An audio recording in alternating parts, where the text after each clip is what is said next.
A single chime cut through the afternoon quiet.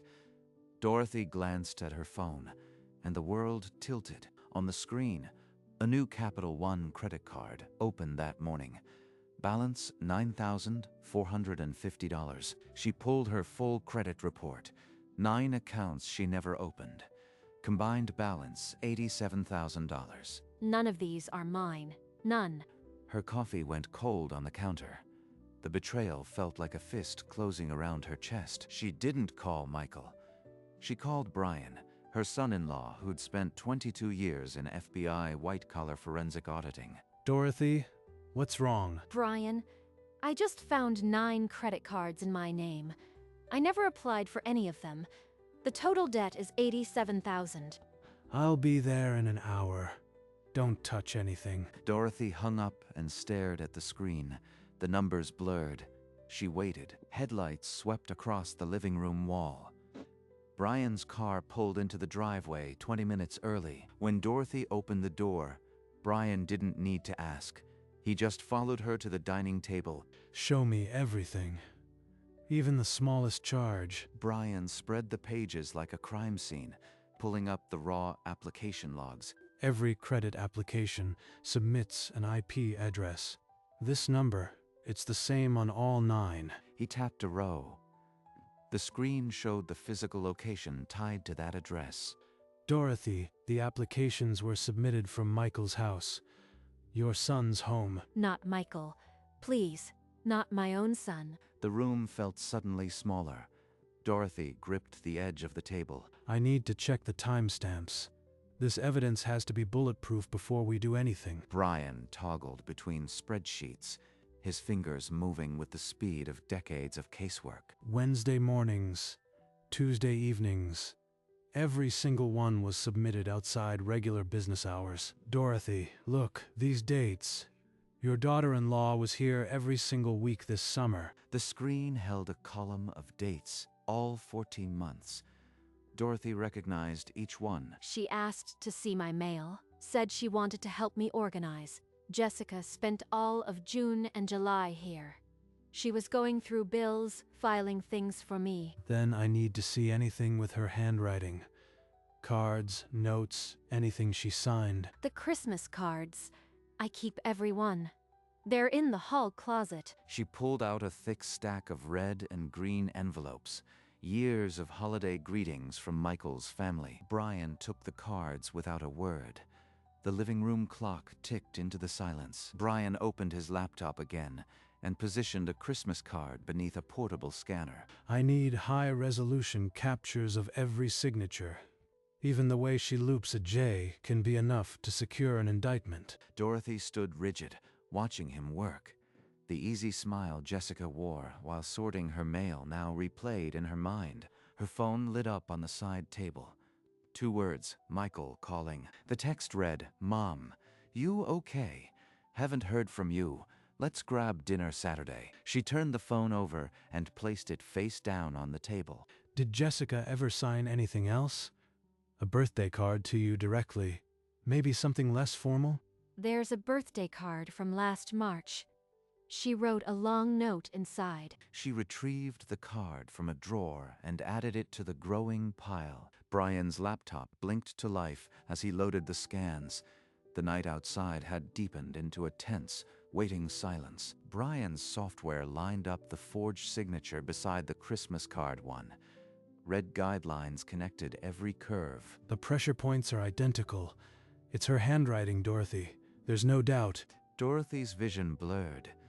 The woman who'd sat at her kitchen table, smiling and sorting papers, had been stealing her identity. How do I tell my son his wife is a criminal? How do I do any of this? Aggravated identity theft and bank fraud are federal charges. Each count carries a mandatory minimum. This isn't a billing error anymore. Brian pulled 3 blank affidavits from his bag. The weight of them stopped Dorothy's breath. If we file this, what happens next? The FBI opens a case. I'll handle the forensic package. This complaint is pro bono, Dorothy. I am not letting you go through this alone. He began typing the federal complaint, each line another wall against the family fracture that was now inevitable. Dorothy signed her name at the bottom. The ink felt like a door closing. Brian assembled the evidence into a yellow folder. Every page was indexed and cross-referenced. IP logs, signature overlays, the affidavits. This package will speak for itself. He clicked submit on the federal portal. The confirmation number appeared, a string of digits that changed everything. It's done. My son's wife is now a federal case. Brian printed the confirmation page. The FBI seal sat bold at the top. Now we wait. The FBI will move fast. This package is as complete as they'll ever see. He slipped the original evidence folder into his briefcase. The physical paper trail had to be secured separately. The clock read 12:47 a.m. The credit report, marked with red circles, still lay on the table. Thank you, Brian. I don't know what I would have done without you tonight. After Brian left, Dorothy sat alone with the confirmation page. The quiet pressed in like a held breath. Morning. Light found Dorothy still at the table. Her phone buzzed. Another message from Michael. The screen read, "Mom, you've been silent for 3 days. Whatever's going on, you can tell me." I can't tell you yet, Michael. Not until the arrest happens. But she couldn't carry the weight alone. She picked up the phone and called Amelia. Mom, you look like you haven't slept in a week. What has happened? Amelia, I have to tell you something that's going to hurt. It's about Jessica. Dorothy laid out the evidence, the cards, the signatures, Brian's late-night work. Amelia's face went from shock to steel. You did the right thing, Mom. Michael won't see it yet, but he will. We're with you. After the call, Dorothy's phone lit up again. Michael.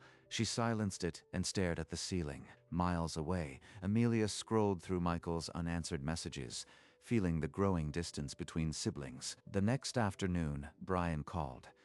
His voice was clipped, professional. The FBI interviewed Jessica at her office this morning.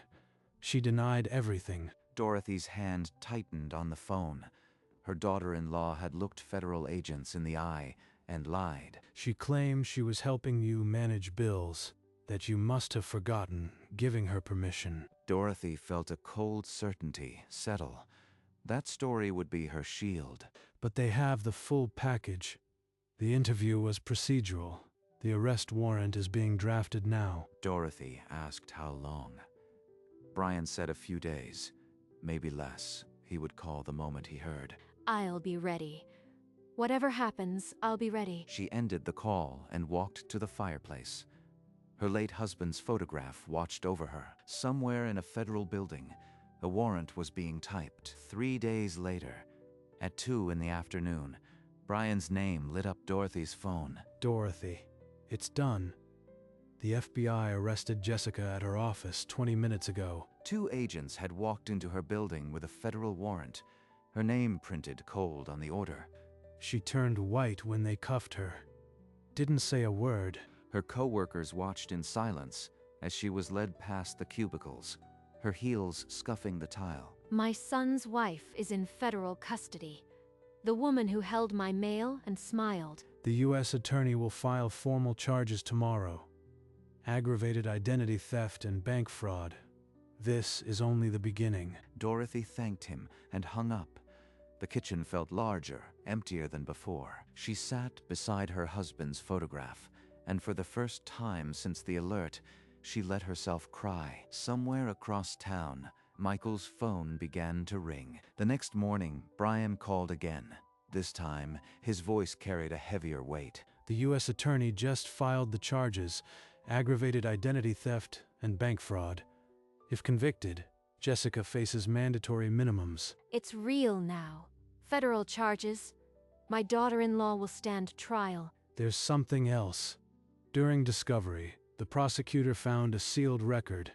Jessica was convicted of credit card fraud 7 years ago at a previous job. The words hit Dorothy like a second blow.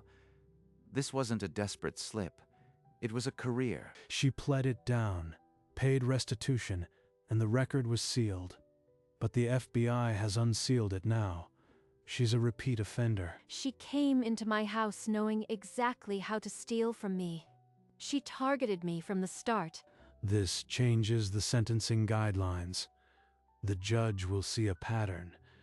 It strengthens our case, but it also means she's not a first-time offender in the eyes of the court. Dorothy gripped the edge of the table, her knuckles white. The woman who had sat across from her at Christmas dinner had a criminal resume. She thanked Brian and set the phone down. The betrayal was no longer a family dispute. It was the act of a seasoned predator. An hour later, Dorothy's phone rang. Michael's voice was a blade. Mom, are you insane? You called the FBI on my wife? Jessica is in a federal holding cell. Michael, I didn't want this, but she opened 9 credit cards in my name, $87,000. The evidence is overwhelming. You are lying. She was helping you. She's not a thief. She's my wife. You've never liked her. And now you are destroying my family. I have her handwriting on the forged applications. The FBI traced the IP address to your house. This has been going on for months. Silence on the line. Then a jagged breath. Mom, I can't. This can't be true. I love you, Michael. I didn't choose this, but I won't let her destroy me, or you. The line went dead. Michael had hung up. In his empty living room, Michael stared at the phone, the weight of what he'd just heard pressing down like a physical force. Michael forced himself up and moved through the house, opening drawers he hadn't touched in months. In the back of Jessica's filing cabinet, behind tax folders, he found a shoebox. Inside were credit card statements, some addressed to him, some to strangers he didn't know. These aren't mine. I never opened these accounts. One envelope bore his name, but the signature wasn't his. It was his wife's looping J. He rifled through pages, finding applications, balance transfer offers, all from the past year. She did this. She stole from me, too. The box held a small leather notebook. Inside, a list of names and social security numbers, including his mother's. Michael sank to the floor, the shoebox in his lap. Every lie his wife had ever told him collapsing at once. He reached for his phone, but not to call Dorothy. He needed to call a lawyer. The lawyer told him to secure the children and document everything. But first, he had to see his mother. He stood on her porch before the sun fully rose, the shoebox under one arm, his eyes red-rimmed. Mom, I found the cards. I found the list. She was using me, too. I am so sorry. Dorothy pulled him inside. The shoebox clattered to the floor as she wrapped her arms around him. Oh, my boy, I never wanted you to hurt like this, but we'll get through it. I promise you. The kids. Emma's only 7. She thinks her mom is on a business trip. How do I explain a federal prison? We'll tell them the truth when they're ready. For now, they just need to feel safe. They'll stay with you, Michael. Michael broke down. Months of manipulated distance collapsed into that one morning. Brian will help us with the legal side. And I'll cover the therapy for the kids. Whatever it takes. They won't go through this alone. They sat together as the room brightened, united in damage but no longer alone. 3 days later, Brian arrived at dusk. His expression told her everything. Jessica's attorney is offering a plea. She'd plead guilty to all counts for a sentence below the mandatory minimum. Below the minimum. She wrecked my credit and stole from her own husband, and now she wants a deal? It's common, but it would guarantee full restitution and avoid a trial. The judge still has to approve. And the kids? If she's out sooner, does she just walk back into their lives? We can request conditions: no custody, supervised visits, and a permanent financial industry ban. The court will consider your input. Part of me wants her locked away, but Emma's face won't leave me. Those children need a mother who can change. She looked at her husband's photograph and let the anger fall away. Tell them I'll agree. Full restitution into a trust for the grandchildren.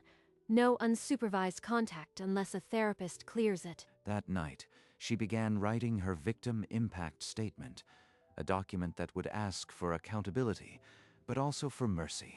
The pen moved across lined paper, long past midnight, each sentence lifting a stone from her chest. Tell the truth, all of it. Let the judge see the grandchildren's faces, not just the numbers. At dawn, Brian came back with coffee. Dorothy set the draft before him. I have lost the daughter-in-law.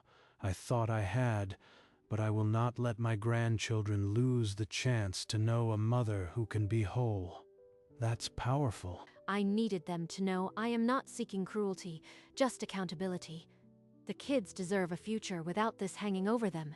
It's the right balance.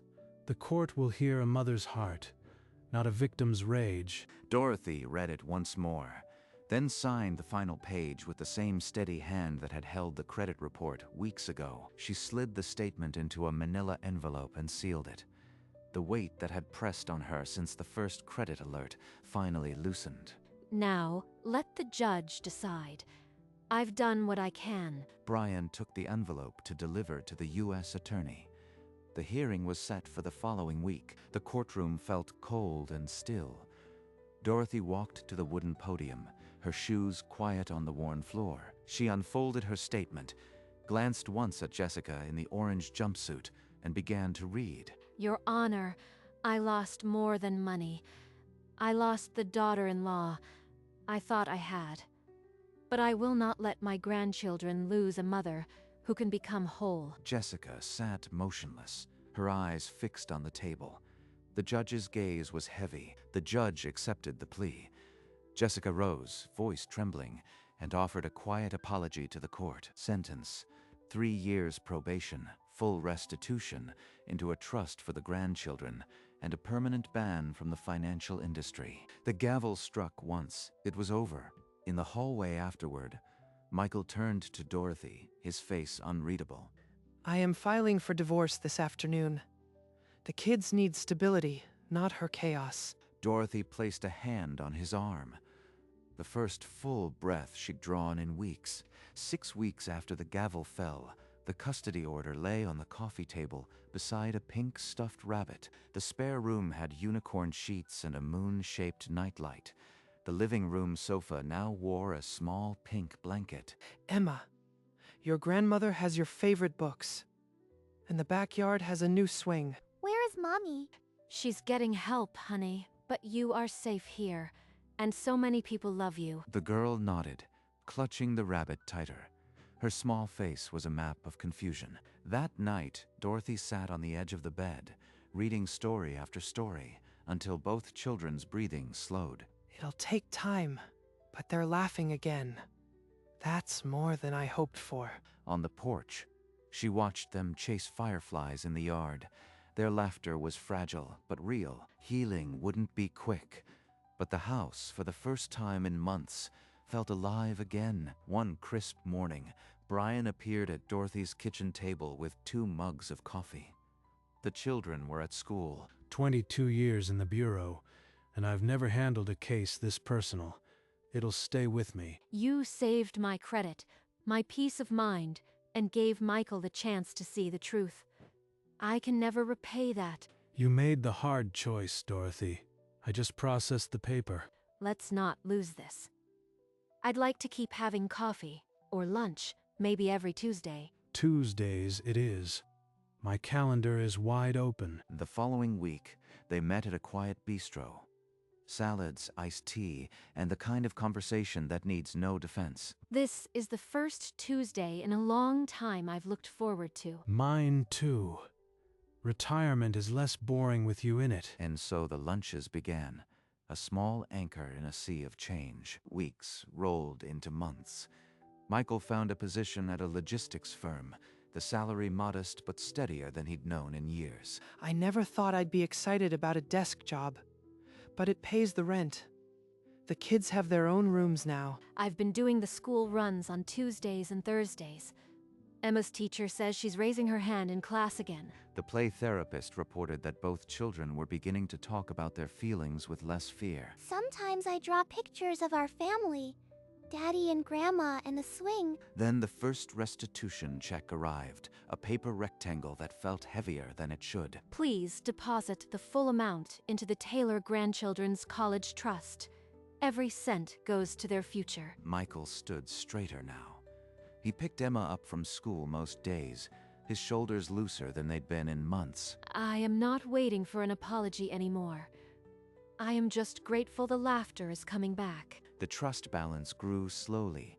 So did the children's sense of safety. 1 year after the gavel fell, Dorothy sat on the porch, a photo album open across her lap. The photograph was of her husband, taken the summer before he fell ill. His smile still steadied her. I lost a daughter-in-law, but I found my son again, and a steady friend I never expected. Tucked inside the album was a crayon drawing, stick figures on green paper, a pink scribbled heart over a woman with pearls. Emma drew that last Tuesday while I was on the phone. She said, "That's us, Grandma. You are the one with pearls." She traced the simple loops with her finger. The pearls were just tiny blue circles, but they meant everything. The house behind her no longer felt hollow. It hummed with small voices and the sound of a swing creaking in the yard. I have everything I need, not what I planned, but maybe exactly what I was meant to have. She closed the album and let the last of the day's warmth settle on her shoulders. Tomorrow was Tuesday. She had a lunch date with a retired forensic auditor who had become something more like family. The Tuesday lunch was a fixture now. Same table by the window, same waitress who knew their orders without asking. So, what's the menu for Christmas dinner? I hear I am invited. You are part of the family, Brian. Emma asked if you could bring your detective stories for after dinner. The children were already planning a puppet show in the living room.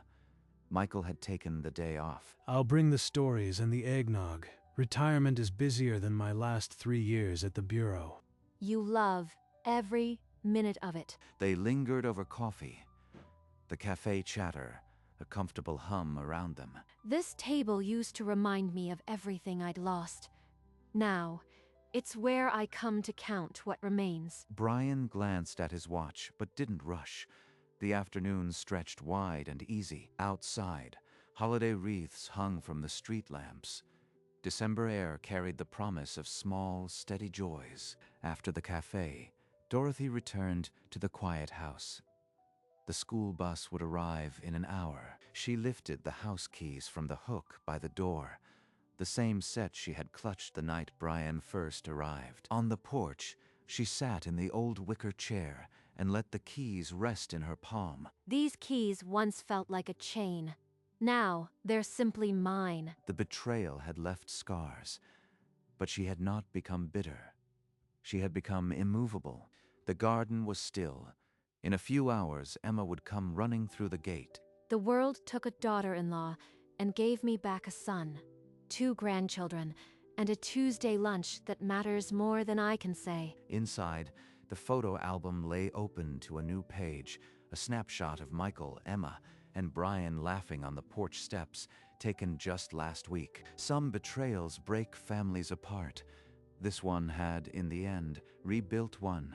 Dorothy closed her eyes for a moment. The keys rested in her lap. She was home.